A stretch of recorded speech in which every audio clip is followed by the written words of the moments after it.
I am Mason, 34 years old, and my brother just destroyed a piece of automotive history because he wanted to look cool for a girl he met 3 weeks ago. Before I tell you about the financial ruin that just hit my mother like a freight train, let me know where you guys are watching from in the comments.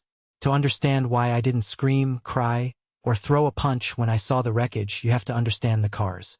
And you have to understand the family. It was Thursday morning, 2 days before my sister Olivia's wedding.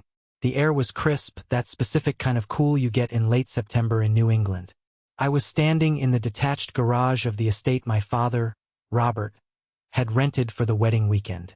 It wasn't just a house. It was a sprawling coastal manor with a driveway that looked like it was designed for car commercials. I had grease under my fingernails, despite scrubbing them twice. I was doing a final check on my own car, a 1967 Ford Mustang Fastback. I'd spent the last 5 years restoring it. It wasn't a checkbook build.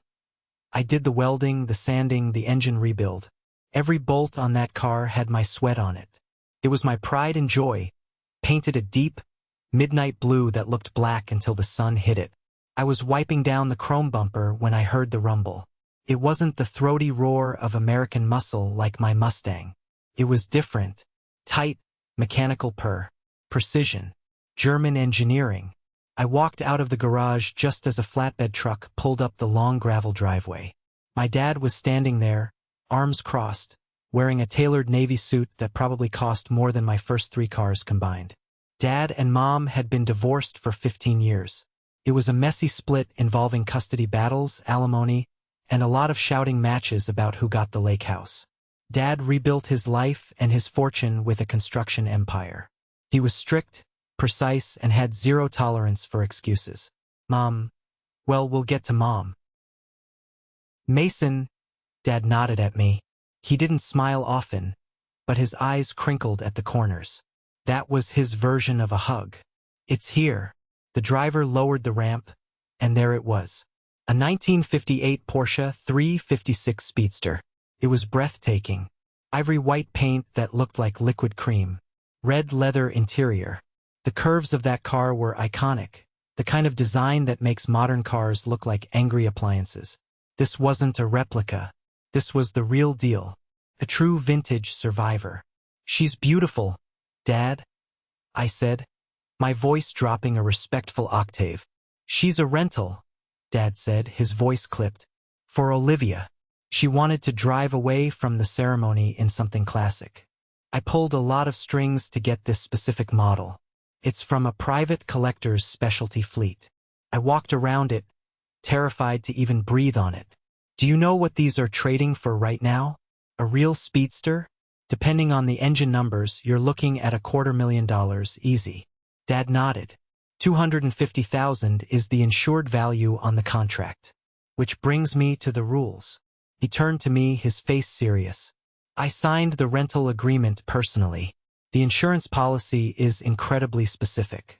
It's a commercial policy with a strict driver clause. I am the only authorized driver. I can drive it to the church and I can drive it back.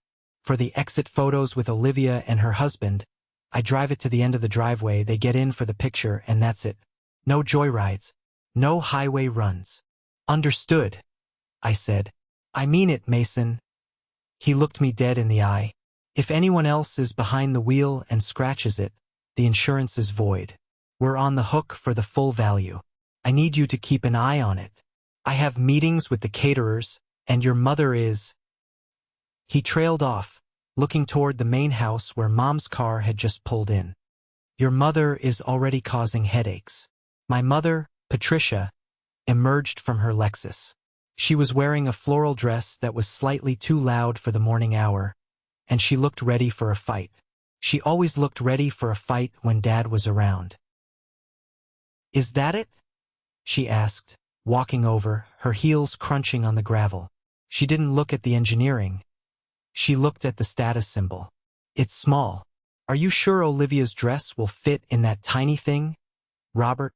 It's a classic, Patricia. It's not a minivan, Dad said, his patience already thinning. Mom rolled her eyes and looked at me. Mason, why are you covered in grease? The guests will be arriving for the welcome dinner tonight. You look like the help. I was detailing the Mustang, Mom, I said, wiping my hands on a rag. I wanted it to look good for the procession. Oh, that old loud thing. She waved a hand dismissively. I don't know why you insist on driving that noisy car. Caleb is coming with his new girlfriend, Sophia. She's an influencer, very high profile. We need to make a good impression. Caleb, my younger brother, the golden child. If I was the help, Caleb was the prince. He was 25, handsome in a generic way, and had never held a job for longer than 6 months. He had ideas and startups that always required funding from Mom. While I used my salary from the restoration shop to build my life, Caleb burned through his college fund on trips to Tulum and designer sneakers. Is Caleb bringing a car? I asked, already knowing the answer. His BMW is in the shop, Mom said quickly. Too quickly. Transmission issues. He's catching a ride with a friend, but he'll need a vehicle for the weekend. I told him you'd help him out. My stomach tightened. Mom, my sedan is back in the city. I only brought the Mustang. Well, he can't drive a rental, Mason. It looks cheap. Sophia comes from money. Real money. She shot a glare at Dad.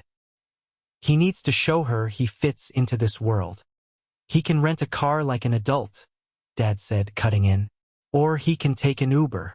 You always were stingy, Robert, Mom snapped. Just because you have money doesn't mean you have a heart. He's your son. He's 25, Patricia. He's not 12. Dad turned to me.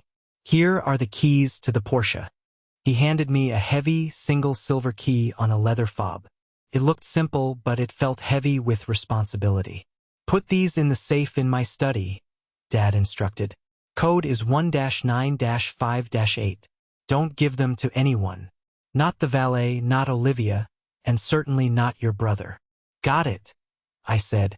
I watched Dad walk away toward the house to deal with the florists. Mom lingered by the Porsche, running a hand along the door. It really is a nice car, she murmured. Caleb would look so handsome in this. Mom, I said, my voice sharp. Don't even think about it. Dad wasn't joking. The insurance is strictly for him. If Caleb touches this car, it's a financial disaster waiting to happen. She pulled her hand back as if burned. Relax, Mason. You take everything so seriously. You get that from your father. No joy, just rules. She stormed off toward the house. I stood there for a moment, looking at the two cars. My Mustang, dark and aggressive, a symbol of my hard work. And the Porsche, white and pristine, a symbol of Dad's success and the precarious image of this wedding. I had a bad feeling, a really bad feeling. I drove the Porsche carefully into the climate-controlled garage next to Dad's rental SUV. I covered it with the soft cotton tarp provided by the rental company. Then I locked the garage door. I walked into the main house, went straight to Dad's temporary study, opened the wall safe, and placed the silver key inside. I locked it and spun the dial. I felt safe. I thought I had secured the perimeter. But I forgot one variable in the equation. I forgot that for 25 years my mother had been breaking rules for Caleb, and she wasn't about to stop now. The tension in the house was thick enough to choke on. While the caterers set up for the rehearsal dinner, I retreated to the guest cottage I was sharing with my friend and business partner, Nathan. Nathan was tightening his tie in the mirror. You look like you're waiting for a bomb to go off, Mason. Caleb is coming, I said, pouring myself a stiff drink. And Mom is already in Project Impress Sophia mode. Ah, Nathan nodded.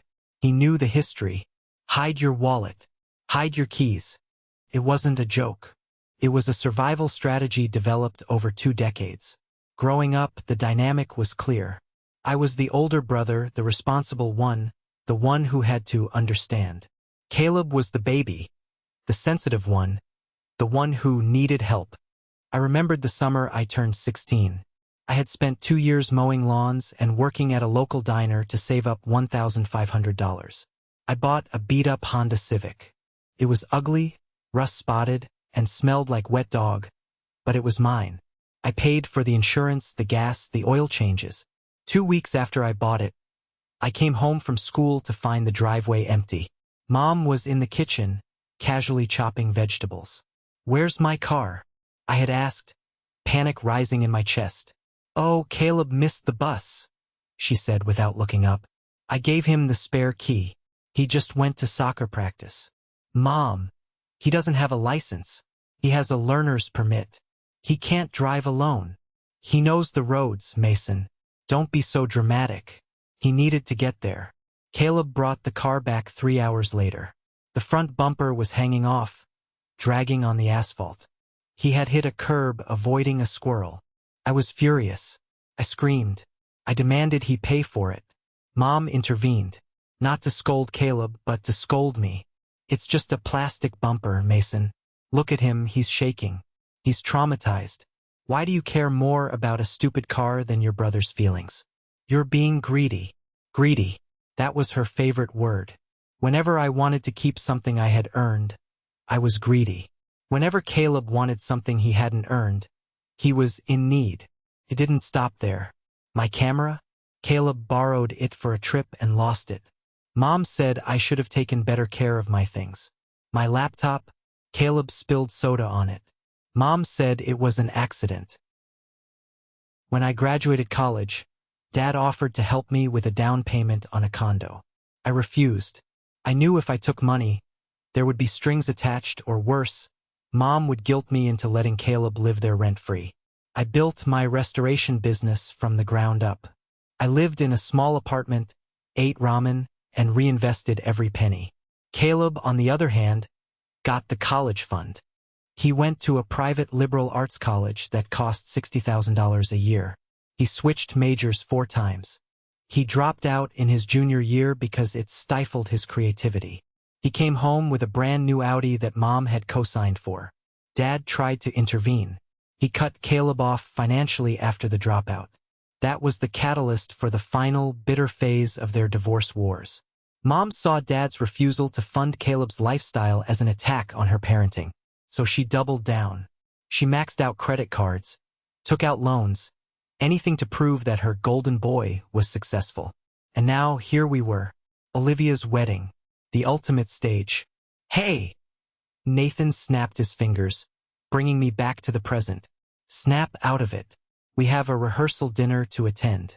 Just keep your distance. Stick with me. We'll talk about torque wrenches and suspension geometry if he comes near us." We walked up to the main house. The sun was setting, casting a golden glow over the estate. It was picture perfect. White tents, string lights, waiters passing champagne. Then, a loud, rattling noise shattered the ambience. A taxi pulled up, not an Uber Black, but a beat-up local taxi with a muffler that sounded like a machine gun. Caleb stepped out. He looked expensive. He was wearing a suit that was too tight, loafers with no socks, and sunglasses despite the twilight. But there was a frantic energy about him.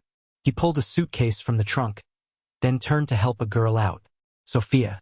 She was stunning, I'll give him that, but she had a phone in her hand, recording herself stepping out of the taxi.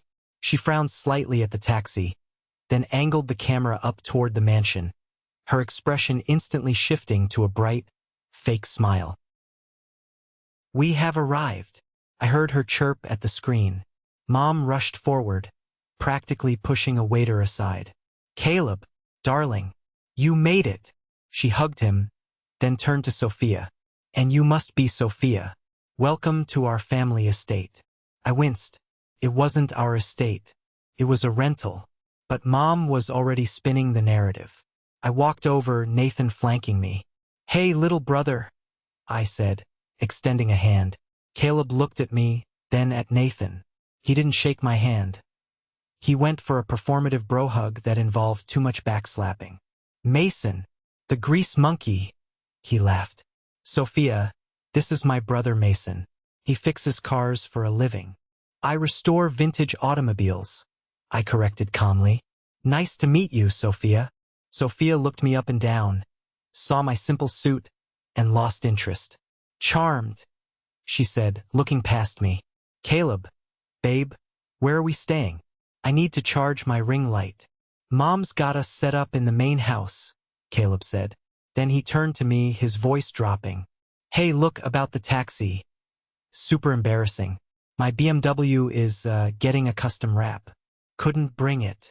Right? I said. The transmission issue? He blinked. Yeah, that too. Listen, Mom said you drove the Mustang up. Can I get the keys? Just for tonight? I want to take Sophia down to the harbor for a drink later. Show her the sights. There it was. 5 minutes. Took 5 minutes. No, I said. Come on, Maze. Don't be like that. It's a cool car. Sophia loves vintage vibes. The Mustang is manual, Caleb. You can't drive stick. You stripped the gears on my Jeep when you were 18. Remember? I learned. I'm good now. No, I repeated, firmer this time. It's parked. It stays parked until the procession on Saturday. Caleb's face darkened. The charm evaporated. You're such a jerk. You always have to be the gatekeeper. Mom appeared at his elbow as if summoned by his distress. What's wrong? Mason won't let me borrow the Mustang, Caleb whined. He actually whined. Mom turned her glare on me. Mason, give him the keys. He is your guest. He is family. He doesn't know how to drive it, Mom, and I'm not risking it. It's a 50-year-old car. It's not a toy. I don't care about your stupid car. Mom hissed, her voice low so the other guests wouldn't hear. I care about this family looking united and successful. Give him the keys. No. I turned and walked away. I heard Mom say something to Caleb, soothing him. Don't worry, sweetie. We'll figure something out. Mason is just jealous. I went to the bar and ordered a double bourbon. I thought I had one. I thought standing my ground was the end of it. I was naive. I underestimated how far Mom would go to keep the illusion alive. The rehearsal dinner was a blur of forced smiles and clinking glasses. Dad sat at one end of the long table, Mom at the other. The distance between them felt like a demilitarized zone. Olivia looked happy but stressed, her eyes constantly darting between her parents. I sat near Dad. We talked about business, about the market, about anything except the drama unfolding at the other end of the table. Caleb was holding court, telling loud stories that I knew were exaggerated. Sophia was live-streaming the food. Around 9 p.m., things started to wind down. Dad stood up. I'm going to turn in. Big day tomorrow. Mason, check the perimeter before you head to the cottage. Will do, Dad. Dad went to his study to make a few calls before bed. I stayed behind to finish my drink and say goodnight to Olivia. That's when I saw Mom. She was coming out of the hallway that led to Dad's study. She looked guilty. There's a specific look my mother gets when she's pulled a fast one. Her shoulders were hunched, and she was walking fast. When she saw me, she straightened up and plastered a smile on her face. Heading to bed, Mom? I asked. Yes. Exhausted. It's been a long day. She clutched her purse tightly against her side. Good night, Mason. She hurried past me toward the staircase that led to the guest suites. I frowned. Something felt off. I looked toward the study. The door was slightly ajar. I walked over and pushed it open. Dad wasn't there. He must have gone up to his room via the back stairs. The room looked normal. The desk was tidy. I looked at the wall safe. It was closed. You're paranoid, Mason, I told myself. She probably just went in there to look for a pen or to snoop at his papers. I went outside.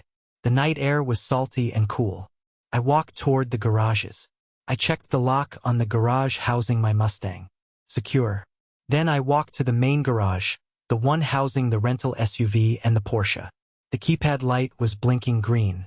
My heart stopped. I punched in the code and the heavy door rolled up. The SUV was there. The Porsche was gone. The space where the white speedster had sat was empty. The cotton tarp was crumpled on the floor in a heap, like a discarded dress.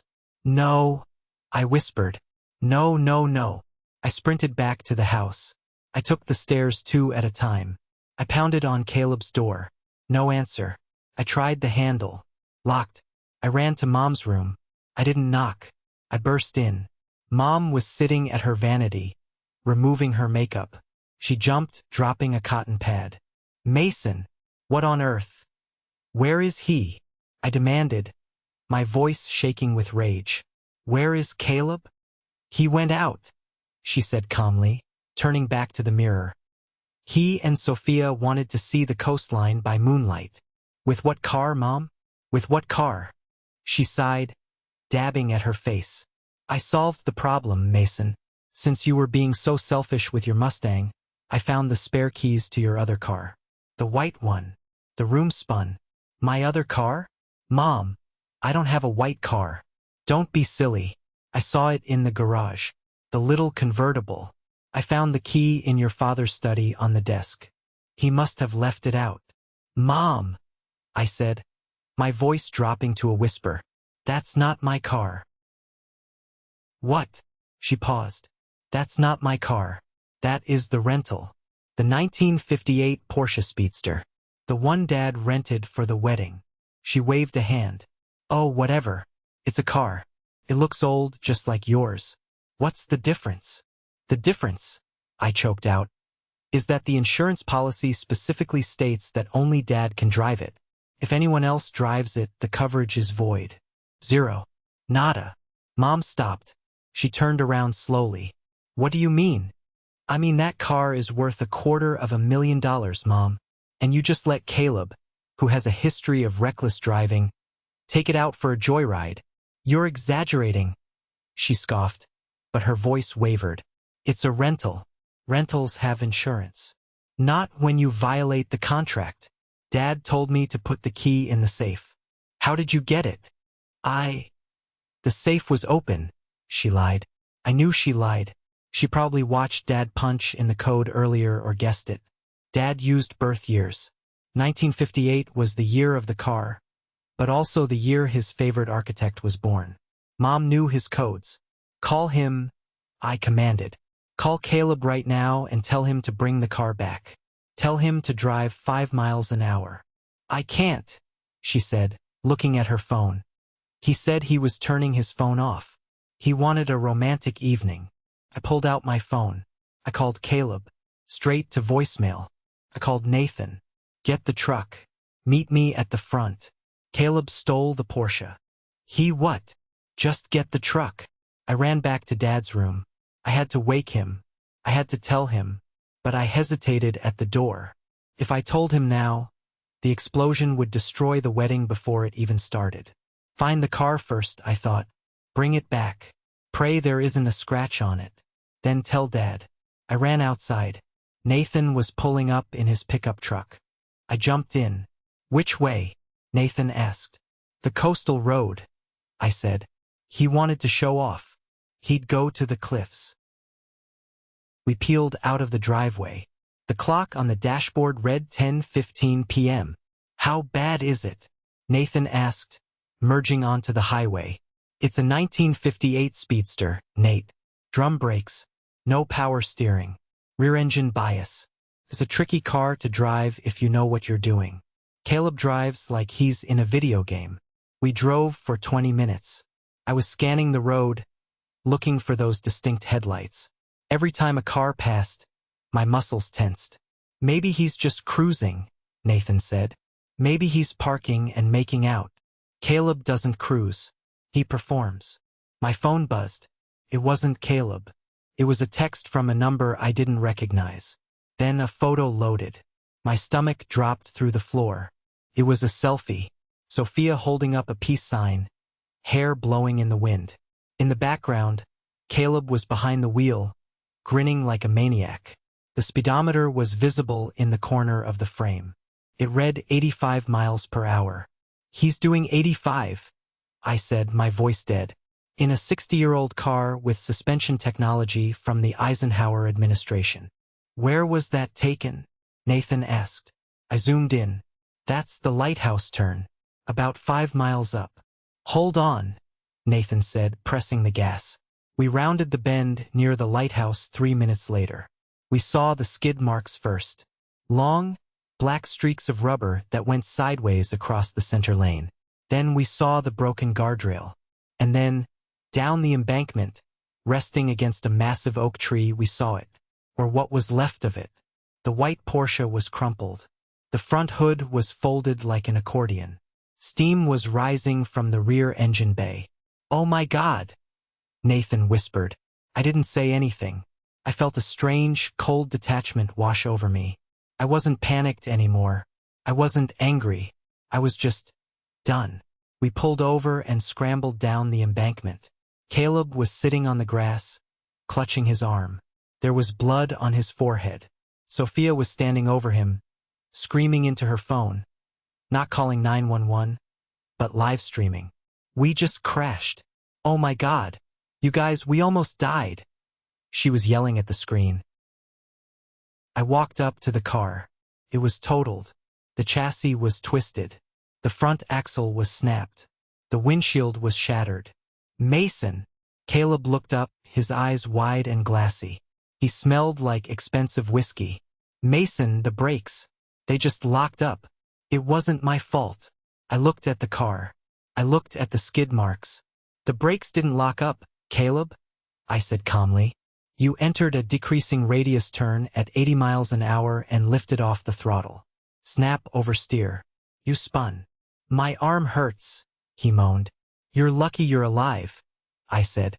"That car doesn't have airbags." I pulled out my phone. I didn't call Mom. I didn't call an ambulance. Sophia had finally stopped streaming and said the police were coming. I called Dad. "Mason." His voice was groggy. "It's late."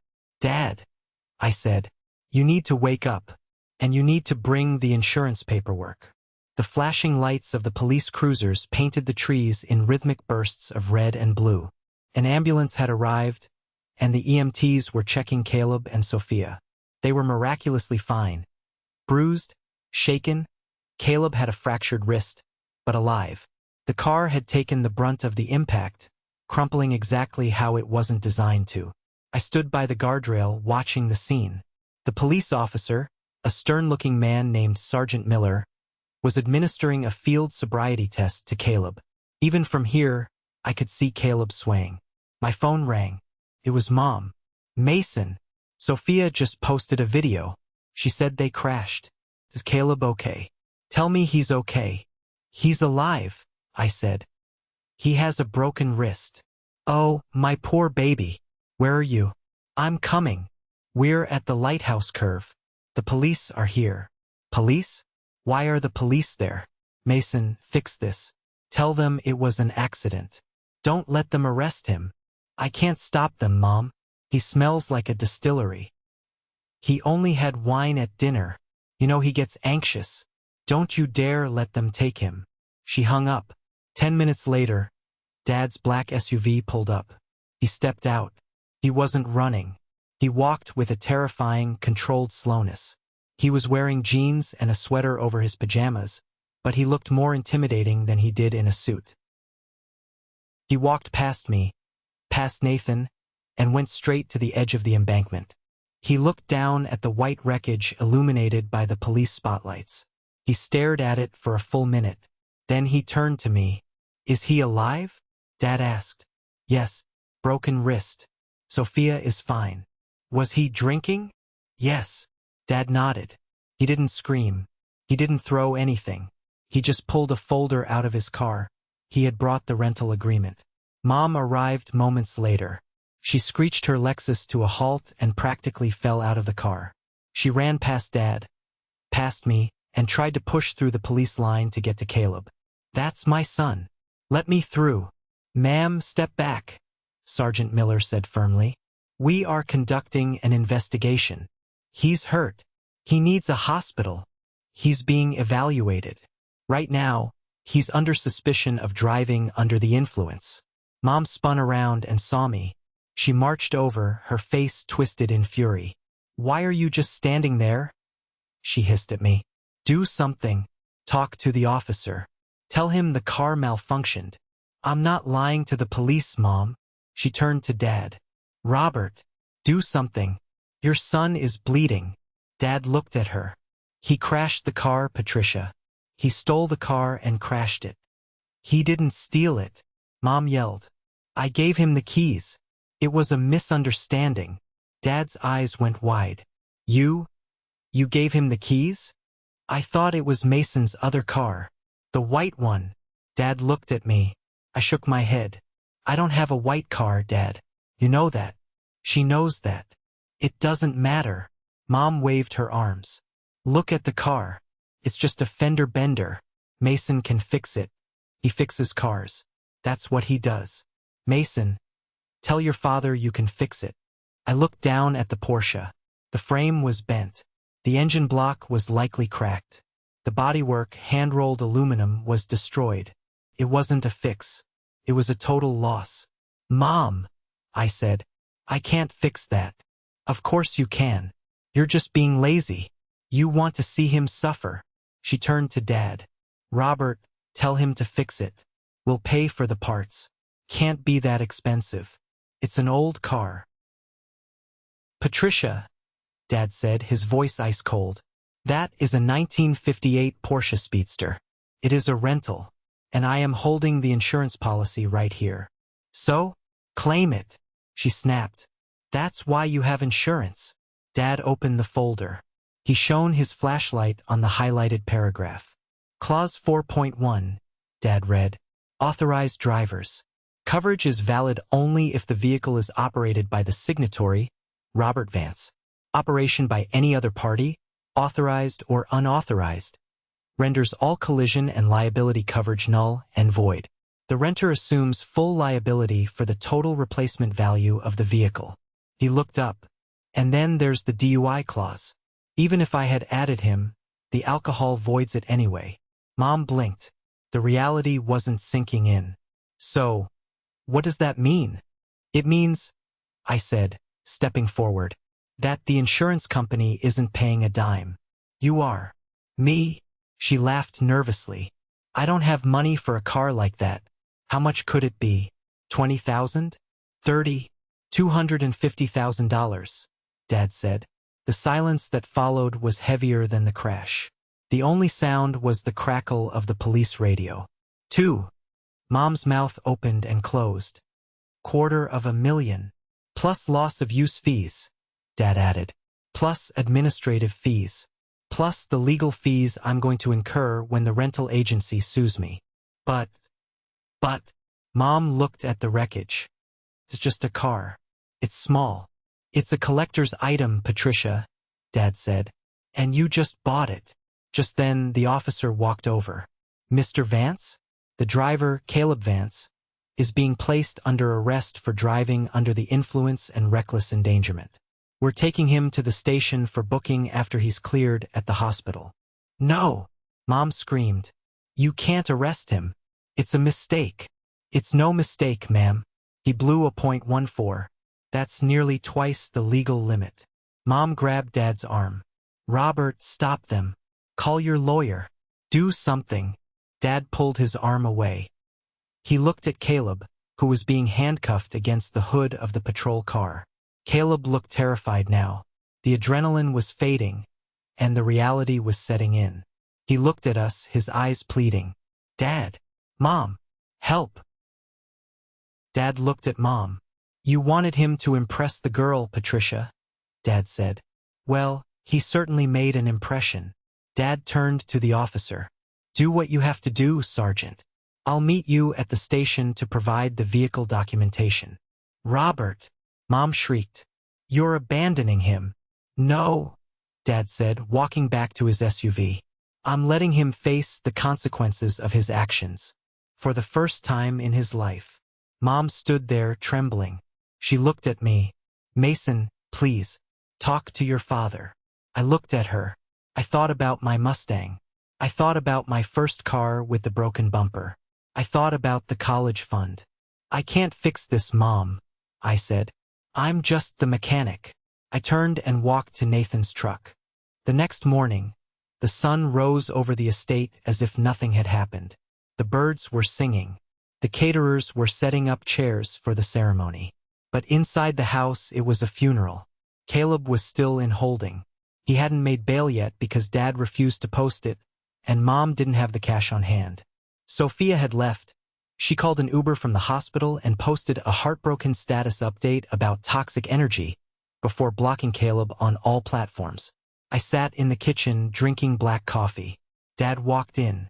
He was dressed in his suit, ready for the wedding. He looked tired but resolute. "Is the agency notified?" I asked. "Yes," Dad said, pouring himself a cup. "They are displeased. They are sending a representative to assess the damage, but I've already wired them the full amount to cover the replacement. I had to liquidate a bond portfolio to do it quickly." "You paid it." "I had to. My name is on the contract. If I don't pay, they sue me, they go after my business assets. It's a mess." "So Caleb gets away with it?" I felt the old anger rising. "Again." "No," Dad said. He put his cup down. The sound of ceramic on granite was sharp. "Not this time." Mom walked into the kitchen. She looked like she hadn't slept. Her eyes were red, her hair messy. "Robert," she said, her voice raspy, "I need $5,000 for bail, and we need a criminal defense lawyer. A good one." "I'm not paying for a lawyer, Patricia," Dad said, "and I'm not posting bail." "He is your son." She slammed her hand on the table. "He made a mistake. He committed a felony," Dad said, "and he destroyed a $250,000 asset. The insurance." She started. "There is no insurance," Dad roared. It was the first time I'd heard him raise his voice in years. "Because you stole the key and gave it to a drunk driver. The insurance is void." "Well, you're rich," Mom yelled back. "You can afford it. Why are you punishing me?" Dad reached into his briefcase and pulled out a document. It was a legal pad with his handwriting on it. "I paid the rental agency this morning," Dad said. $258,000, including fees. Mom let out a breath of relief. "See? I knew you'd handle it." "Thank you, Robert. I knew you wouldn't let us down." "I handled the agency," Dad said. "Now I'm handling you." He slid the paper across the table. "What is this?" she asked. "That is a promissory note," Dad said, "and a notice of intent to place a lien on your house." Mom froze. "My house?" "You own the house on the lake outright," Dad said. "It's valued at roughly $450,000. You are going to sign a document acknowledging a debt to me of $258,000. You will sell the house to pay me back. Or I will sue you for theft, negligence, and damages. And since you admitted to the police officer last night that you gave him the keys, it's an open and shut case." You would sue the mother of your children?" Mom whispered. "You stole from me, Patricia. You went into my safe, took a key, and facilitated the destruction of property that was under my care. You risked our son's life to show off. I didn't know it was that car. I thought it was Mason's." Dad looked at me. "And that," I said, speaking up, "is why I don't feel bad, Mom. You thought it was my car. You thought you were stealing my car, risking my property to let Caleb play big shot. You didn't care if my car got wrecked. You only care now because the price tag is too high for you." Mom looked between us. She looked trapped. "I can't sell the house. It's all I have." "Then you shouldn't have gambled it," Dad said. "You have two choices. Sign the note, sell the house, and pay me back. Or I file a civil suit on Monday, and the police add grand larceny to Caleb's charges because he took the vehicle without the owner's consent. If I pay you," Mom's voice trembled, "will you help Caleb with the lawyer?" "No," Dad said. "The house money pays for the car. Caleb is an adult. He can use a public defender. He needs to learn that actions have consequences." Mom burst into tears. Ugly, heaving sobs. "You're ruining us." "No, Mom," I said. "You ruined it. You've been ruining him for years by never letting him fail. This is just the bill coming due." The wedding went on. It had to. Olivia was devastated when she heard, but she was also furious. She banned Mom from making a toast. She told Dad to walk her down the aisle alone. Mom spent the entire wedding sitting in the back row, wearing sunglasses to hide her swollen eyes. She didn't eat. She didn't dance. Caleb spent the weekend in the county jail. He was arraigned on Monday morning. I drove the Mustang for the procession. Olivia and her husband sat in the back. The rumble of that American V8 was the only music we needed. It wasn't the refined elegance of the Porsche, but it was real. It was strong. And it was mine. In the weeks that followed, the dismantling of my mother's life began. She signed Dad's papers. She had no choice. She put the lake house on the market. It sold quickly, but the market had dipped slightly. After paying off Dad and the closing costs, she was left with about $150,000. It sounds like a lot, but for a woman who hadn't worked in 20 years and had expensive tastes, it was panic-inducing. She had to move into a 2-bedroom apartment. Caleb pleaded guilty to DUI and reckless driving. Because it was his first offense, he avoided jail time, but he got probation, community service, and lost his license for a year. He also had a criminal record now. The startups evaporated. Sophia was long gone. Dad kept his word. He didn't give Caleb a dime. Caleb had to get a job to pay his court fees and probation fines. He ended up working at a landscaping company, hauling mulch and digging holes. Manual labor. Mom tried to guilt me into helping him. He's digging ditches, Mason. It's humiliating. It's honest work, I told her. It'll build character. I hate you, she said to me over the phone. You and your father. You're heartless. We're not heartless, Mom. We're just done paying for the show. 6 months later, I was at my shop. I was working on a 1969 Jaguar E-Type. The bell on the door rang. It was Caleb. He looked different. He was thinner, tanned from working outside. His hands were rough. He wasn't wearing designer clothes. He was wearing work boots and jeans. Hey, he said.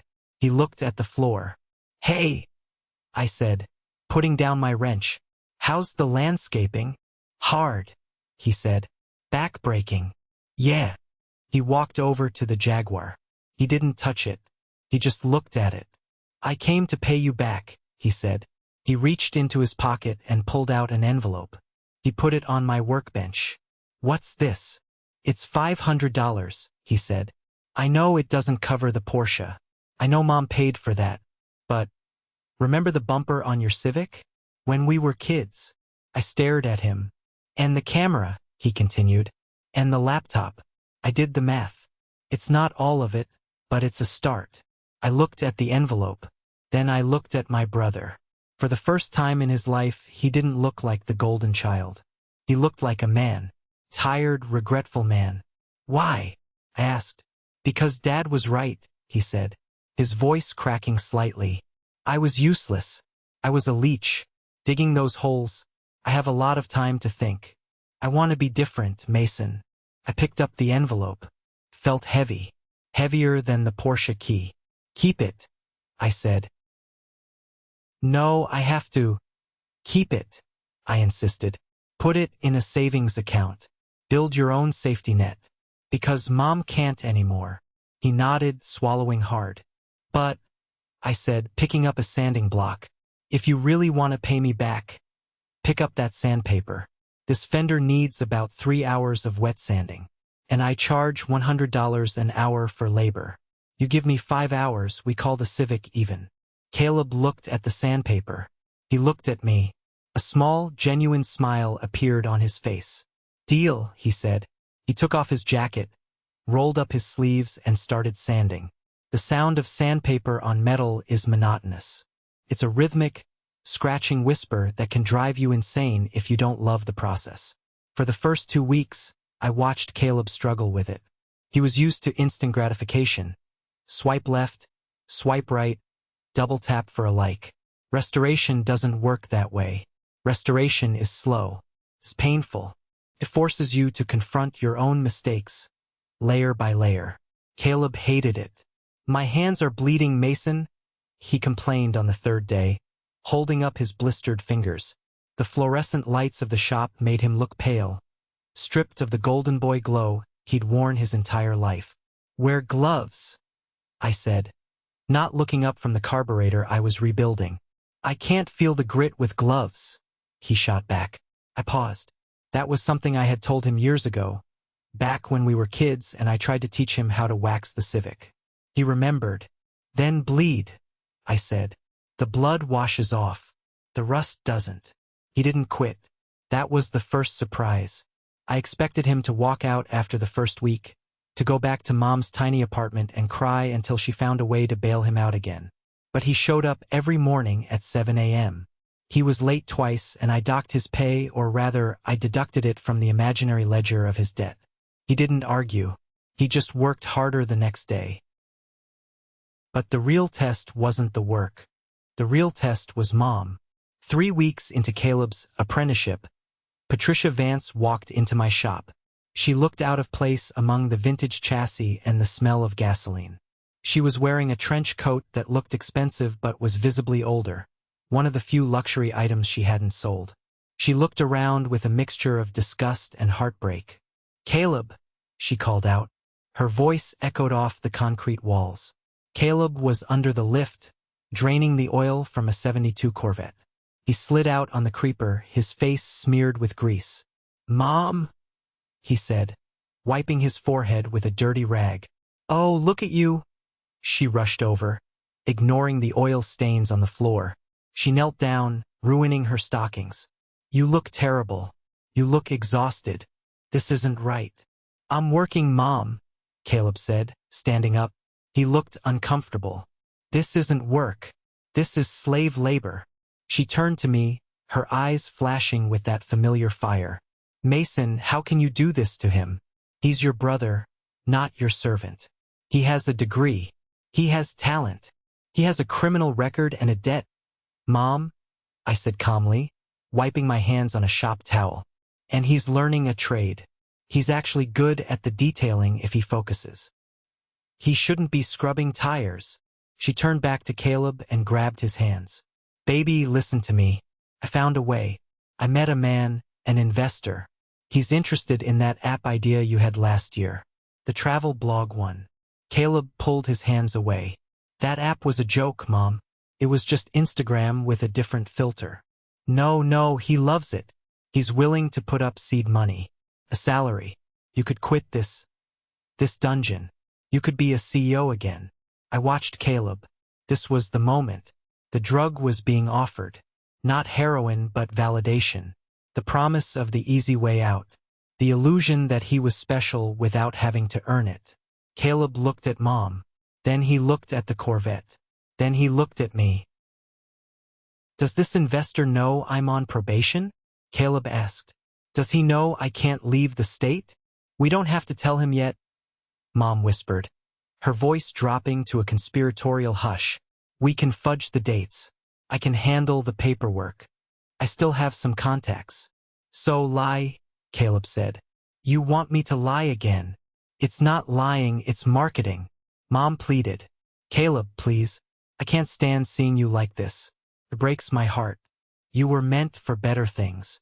Caleb took a step back. He picked up the oil filter wrench. "Mom," he said, his voice steady. "I wrecked a Porsche. I almost killed myself. I ruined your life. You're living in a 2-bedroom apartment next to the highway because of me." "I don't care about the house," she sobbed. "I care about you." "If you cared about me," Caleb said, and this time his voice cracked, "you would have let me fail 10 years ago. You would have let me return the Civic when I broke it. You wouldn't have co-signed the Audi. I was protecting you. You were crippling me," he said. The silence in the shop was heavy. The air compressor kicked on in the corner, a sudden roar that made Mom jump, but Caleb didn't flinch. "I'm not going with you, Mom. I'm finishing this oil change, and then I'm going to sand that fender until my fingers bleed again. Because for the first time in my life, I know exactly what I'm worth. I'm worth $10 an hour, and I'm going to earn 11. Mom stood there, stunned. She looked at me, waiting for me to intervene, to be the villain so she could be the savior. But I just leaned against the workbench and crossed my arms. "Go home, Mom," I said gently. She looked at Caleb one last time, waiting for him to change his mind. He turned his back to her and walked back under the lift. She left. She didn't slam the door. She just faded out, like a ghost realizing it no longer haunted the house. That night, after we closed up, I opened the office fridge and handed Caleb a beer. "You okay?" I asked. He took a long sip. She pawned her wedding ring, he said quietly. I saw her hand. The diamond is gone. She sold the last thing Dad gave her to try and fund another one of my failures. She loves you, Caleb, in her own twisted way. I know, he said. That's why I can't take her money anymore. It's poison. He looked at me. Hey, Maze? Teach me how to weld. I don't want to just sand anymore. I want to build. We stayed late that night. I showed him how to run a bead on a scrap piece of steel. He was terrible at it. He burned a hole right through the metal. But he laughed. It was a real laugh, not the performative cackle he used to do at parties. 6 months turned into a year. Caleb moved out of Mom's apartment and into a small studio above the shop. It was cramped, smelled like oil, and had no view. He loved it. He paid his own rent. Dad came by occasionally. He never made a big show of it. He would bring his own car, a modern Mercedes, for service. He insisted on paying full price. One afternoon in November, Dad walked into the bay where Caleb was working on the interior of a 1965 Jaguar E-Type, a massive project we had taken on for a high-profile client. Caleb was stitching the leather on the center console. It was delicate work requiring immense patience. Dad stood there for 10 minutes just watching. Caleb knew he was there, but he didn't look up. He kept his needle moving, focused, breathing rhythmically. The stitching is tight, Dad said finally. Caleb looked up. It's a double French seam. Mason showed me how to reinforce it so it doesn't split over time. Dad nodded. He walked over and ran his finger along the leather. He inspected it with the scrutiny of a man who built skyscrapers. Good, Dad said. Acceptable. From Robert Vance, acceptable was a standing ovation. Dad turned to me. Mason, I need to review my estate planning. My lawyer is drafting some updates regarding the inheritance and the trust structures. Caleb tensed up. I saw his shoulders hike. The word inheritance had always been a trigger in our family. A weapon Mom used to threaten us or a carrot she dangled. I don't need anything, Dad, Caleb said quickly. I'm good. I have a job. I know you have a job, Dad said. I can see that. But this isn't about charity. It's about business. Dad pulled a file from his jacket. I'm setting up a new trust. It holds the deeds to my commercial properties. I was going to leave it entirely to Mason, because frankly, I didn't trust you with a dollar bill, let alone a building. Caleb flinched but didn't argue. However, Dad continued, Mason tells me you've shown consistency. You've paid off your court fees. You've stayed sober. You haven't asked for a dime in 12 months. Dad placed the file on the workbench. I'm rewriting the terms. The trust will be split 60/40. Mason gets the majority control because he has the business acumen. But you get 40% of the dividends, provided you stay employed and pass a drug test annually. It's a safety net, Caleb. Not a hammock. If you fall, it catches you. If you lie down, it dumps you. Caleb looked at the file. He didn't reach for it. Put it in Mason's name, Caleb said. Dad raised an eyebrow. Excuse me? Put the whole thing in Mason's name, Caleb said, looking at me. If I earn it, he'll give me my share. If I relapse or if I turn into who I was, I want him to have the power to cut me off. I don't trust myself yet, Dad. Not with that kind of money. But I trust him. I felt a lump in my throat. This was the brother I never had. This was the man who had been buried under layers of entitlement and enabling. Dad looked at Caleb for a long time.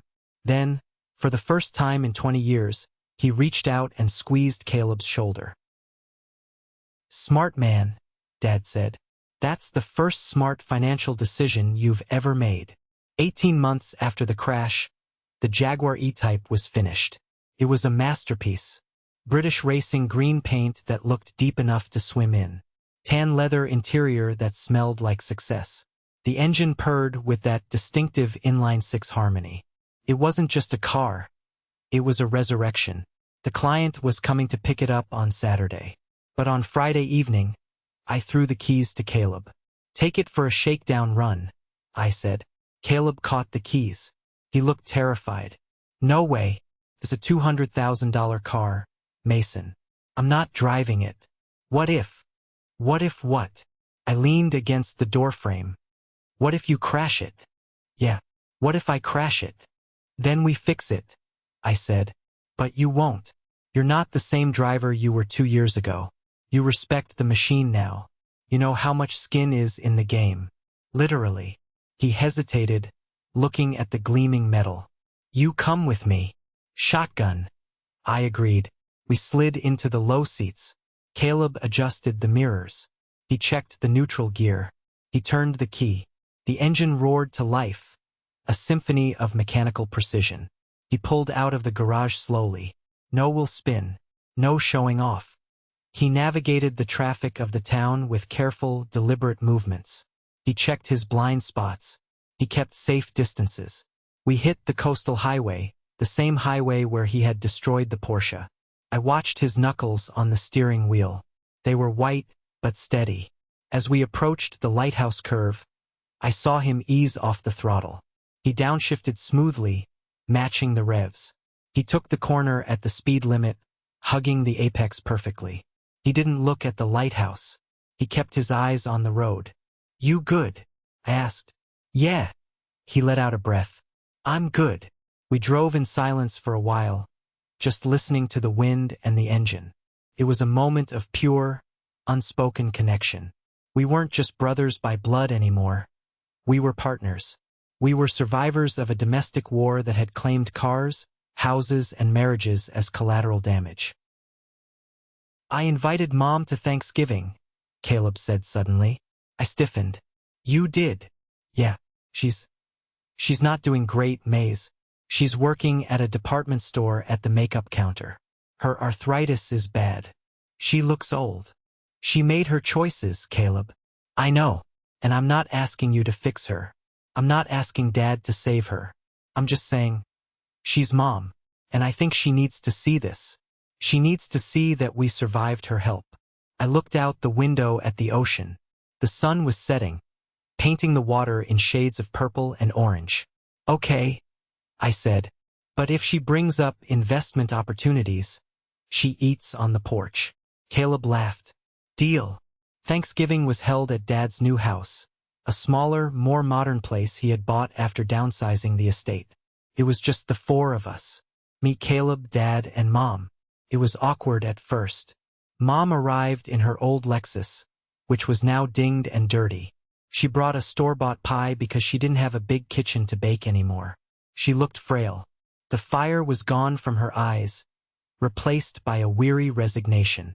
But when she saw Caleb, her face lit up. Not with the manic pride of before, but with genuine relief.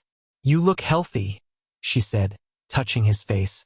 He had filled out, his muscles hardened by manual labor. He looked capable. I am Mom, he said. I'm really good. Dinner was quiet but civil. We didn't talk about the past. We didn't talk about the Porsche or the debt or the court cases. We talked about the Jaguar. We talked about the business expanding. Mason is letting me run the paint booth next month, Caleb told them, cutting his turkey. I've been practicing my spray patterns. I think I've got the touch for it. That's delicate work, Dad said, nodding approvingly. Requires a steady hand. He's better than me at it, I admitted. He has an artist's eye. I'm just an engineer. He sees the flow of the light better. Mom looked at me surprised. You think he's talented? I know he is, I said. He just needed to stop pretending to be a millionaire and start being a craftsman. Mom looked down at her plate. I always knew he was special, she whispered. He is, Dad said firmly, because he made himself special. He built it. Nobody gave it to him. The distinction hung in the air. Nobody gave it to him. After dinner, we went out to the driveway to say goodbye. Mom walked over to my Mustang, which was parked next to Dad's Mercedes. Do you remember? She said to me, tracing the hood of the Mustang. When you bought that Honda? The ugly one. Hard to forget, Mom. Caleb ripped the bumper off. She winced. I was so angry at you that day. I thought you were being petty. I thought my job was to make sure neither of you ever felt pain. I thought if you felt pain, I was a bad mother. She looked up at me, her eyes wet. I was wrong. Pain is the only thing that teaches you where the edge of the cliff is. It took a while, I said. But we learned. She turned to Caleb. I'm proud of you. Not because you're rich, you're not. And not because you're famous. But because when I look at you now, I don't see a boy who needs me to save him. I see a man who can save himself. She hugged him. It was a desperate, clinging hug. Then she got into her beat-up Lexus and drove away. Dad stood on the porch, swirling a glass of scotch. She's right, you know? About what? Caleb asked. About the pain. I should have stepped in sooner. I let her run the show because I didn't want the conflict. I paid the bills and looked the other way. I'm sorry for that, boys. I shouldn't have let it get to the point of a $250,000 lesson. It was an expensive tuition, Caleb grinned. But I think I graduated. Dad chuckled. That you did. Now get out of here. I have a date. A date? I stared at him. Who? None of your business. Dad winked. But she drives a vintage Alfa Romeo. And she pays her own insurance. We laughed. It was a good sound. I drove home that night with the windows down. The air was cold, signaling the coming winter, but I didn't mind. I thought about the Porsche Speedster. Somewhere in a scrapyard, that beautiful white car was a cube of crushed metal. It was a tragedy of engineering, sure. But as I looked in my rearview mirror and saw Caleb's headlights following me, steady, safe, reliable, I realized it was a fair trade. We sacrificed a German classic to save an American family. The debt was paid. The ledger was balanced. And for the first time in my life, I wasn't checking my blind spot, waiting for someone to steal my keys. I was just driving. Eyes forward. Full speed ahead. This story wasn't just about a car crash. It was about the crash of a parenting philosophy. We often confuse love with protection. My mother thought that shielding Caleb from every consequence was an act of love. But in reality, she was stealing his ability to grow. She was creating a permanent victim who believed the world owed him a soft landing. The Porsche moment was painful, expensive, and destructive, but it was necessary. It was the moment reality finally hit harder than my mother's excuses. True love isn't about clearing the path for someone. It's about equipping them with the boots to walk over the rocks themselves. If you always pay the bail, they never learn to stop committing the crime. If you always replace the toy, they never learn to value the gift. I'd love to hear from you in the comments. Have you ever had to practice tough love with a family member? Or were you the one who needed to face the consequences to turn your life around? What was your Porsche moment? If you enjoyed the story and the lesson it brings, please comment good below. It tells me that these honest stories about family, responsibility, and redemption are resonating with you. Your interaction helps more people find this channel and maybe, just maybe, helps another family wake up before their crash happens. Thanks for listening and drive safe.